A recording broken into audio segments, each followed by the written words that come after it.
తెనాలి రామలింగయ్య ఖ్యాతి రోజు రోజుకి కేవలం విజయనగరంలోనే కాక విజయనగరం బయట కూడా వ్యాపించసాగింది.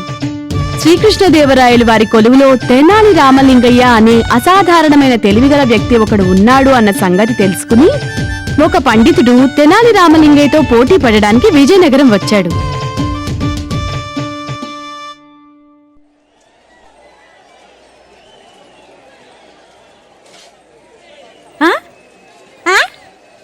రాజపురోహితులు గారు చూడండి, ఈయనెవరో విద్వాంసుల్లా కనపడుతున్నారు.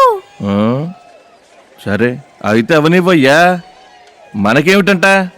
అదేమిటి రాజపురోహితులు గారు, ఒకవేళ ఈయన కూడా అచ్చు తెనాలి రామలింగయ్యలాగే మీకంటే గొప్ప విద్వాంసుడైతే అప్పుడు మీరు ముళ్ళుతో ముళ్ళను తీసేయచ్చుగా.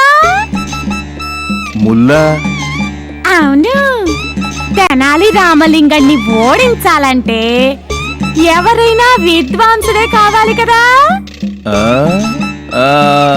అవునవునవును, పద పద, విషయం ఏమిటో కనుక్కుందాం.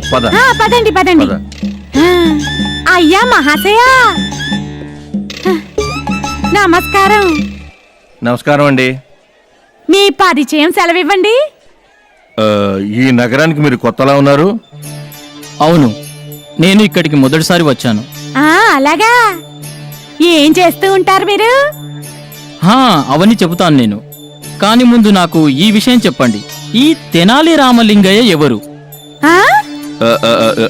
ఎవరు? తెనాలి రామలింగయ్య అతను చాలా చాలా గొప్ప పండితుడండి. అతను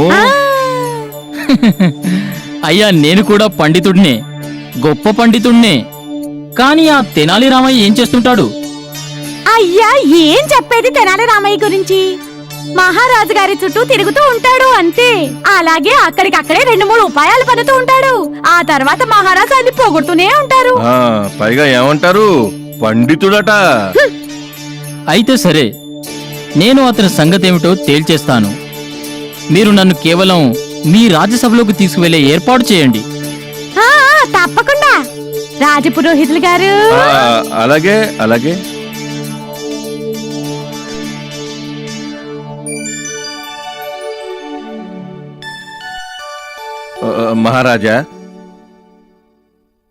మహారాజా, ఈ విద్వాంసులు ప్రత్యేకంగా మిమ్మల్ని కలవాలని ఎంతో దూరం నుంచి వచ్చారు.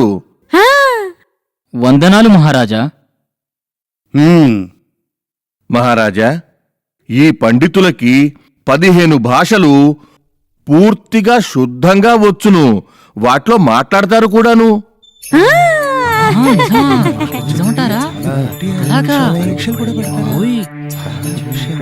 ఏమిటి నువ్వనేది? అవును మహారాజా, నాకు 15 భాషలు పూర్తిగా శుద్ధంగా వచ్చు. మీ కొలువులో గొప్ప జ్ఞానులు విద్వాంసులైన పండితులు ఉన్నారు. అది విని నేను మీ కొలువుకి వచ్చాను. అవును, మా కొలువులో ఎందరో గొప్ప పండితులున్నారు. అలాగే నేను మీకు కూడా రాజదర్బార్లో ఆశ్రయిస్తాను. చిత్తం మహారాజా, కాని ముందు నేను మీ కొలువులో ఉండే పండితులకు ఒక చిన్న పరీక్ష పెడతాను. ఆ పరీక్షలో వాళ్ళు ఉత్తీర్ణులైతేనే నేను ఈ దర్బార్లో ఆశ్రయం తీసుకుంటాను. ఎటువంటి పరీక్ష పండితులు గారు? రాజపురోహితులు గారు పోటీ పెడతారా? మహారాజా, ఇప్పుడు నాకు తెలిసినటువంటి 15 భాషల్లో మాట్లాడి చూపిస్తాను. వాటిని విని నా మాతృభాష ఏదన్నది ఈ దర్బారులో ఏ ఒక్కరు పోల్చగలిగినా మీ విద్వాంసులు అందరికీ ఉత్తీర్ణులైనట్టుగా నేను భావిస్తాను. అలాగే, మా దర్బార్లో ఎందరో పండితులున్నారు. వారిలో ఏ ఒక్కరైనా తప్పకుండా మీ మాతృభాషను పోల్చేస్తారు. మీరు మొదలు పెట్టండి. అలా రాజుగారి అనుమతి తీసుకుని పండితుడు తమిళం, తెలుగు, బాంగ్లా, మరాఠీ, ఒరియా మొదలైన 15 భాషలు మాట్లాడి వినిపించాడు. ఒక భాష మాట్లాడిన తర్వాత దర్బారులో ఆ భాష తెలిసిన పండితులకు అనిపించేది ఇదే ఆయన మాతృభాష కావచ్చు అని. కానీ ఆ పండితుడు భాషలన్నీ అనర్గళంగా మాట్లాడారు. ఆ కారణంగా ఆయన మాతృభాష ఏది అనే ప్రశ్నకి సరైన జవాబు నిజానికి దర్బారులో ఉన్న ఏ పండితులు ఇవ్వలేకపోయారు. అప్పుడు విద్వాంసుడు గర్వంగా మహారాజు గారిని అడిగాడు, మహారాజా, నా మాతృభాష ఏది అన్నది ఎవరైనా చెప్పగలుగుతారా?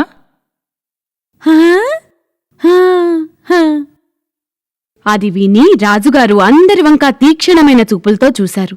అందరూ చూపులు దించుకున్నారు. చివరికి తెనాలి రామలింగయ్యకి రాజుగారికి చూపులు కలిశాయి. ఏం రామలింగయ్య, విద్వాంసుడి మాతృభాష ఏమిటో నువ్వు కూడా పోల్చలేకపోతున్నావా?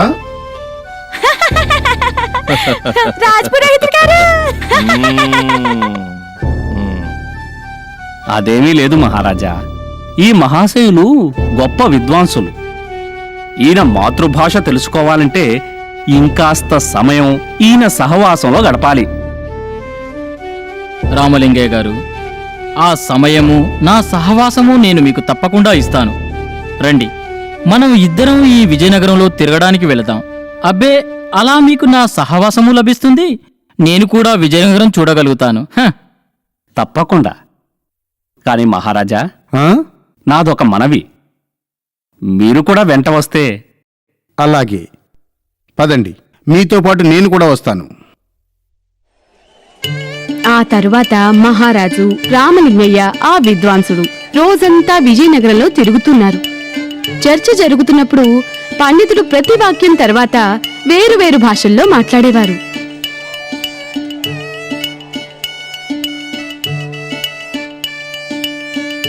మహారాజా, రోజంతా మండుటెండలో తిరగడం వల్ల నేను కాస్త అలసిపోయాను. మీకు అభ్యంతరం లేకపోతే మనం ఇక్కడ కాసేపు విశ్రాంతి తీసుకుందామా? తప్పకుండా కూర్చుందాం. రా రామయ్య, కూర్చుందాం. చిత్తం మహారాజా. చూడబోతే మీ నగరం చాలా అందంగా ఉంది. నాకు చాలా బాగా నచ్చింది. అంతేకాదు, మా రాజ్యంలో రామలింగయ్య వంటి విద్వాంసులు ఉన్నారు. ఆయన బుద్ధి చతురత కూడా ప్రశంసించదగినది.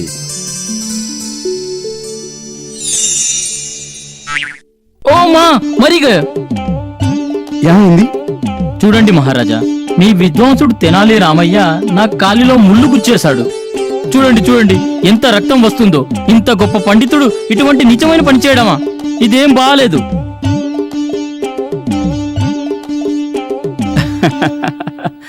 మహారాజా, నన్ను క్షమించండి.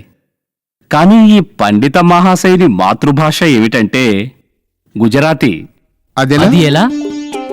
మహారాజా, ఏ ప్రకారంగానైనా బాధ కలగగానే మనిషి తన మాతృభాషలోనే మాట్లాడేస్తాడు. ఈయన మాతృభాషని తెలుసుకోవడానికి నేను ఈయనకి బాధ కలిగించవలసి వచ్చింది మహారాజా. అవును మహారాజా, నా మాతృభాష గుజరాతీయే. మ్మ్.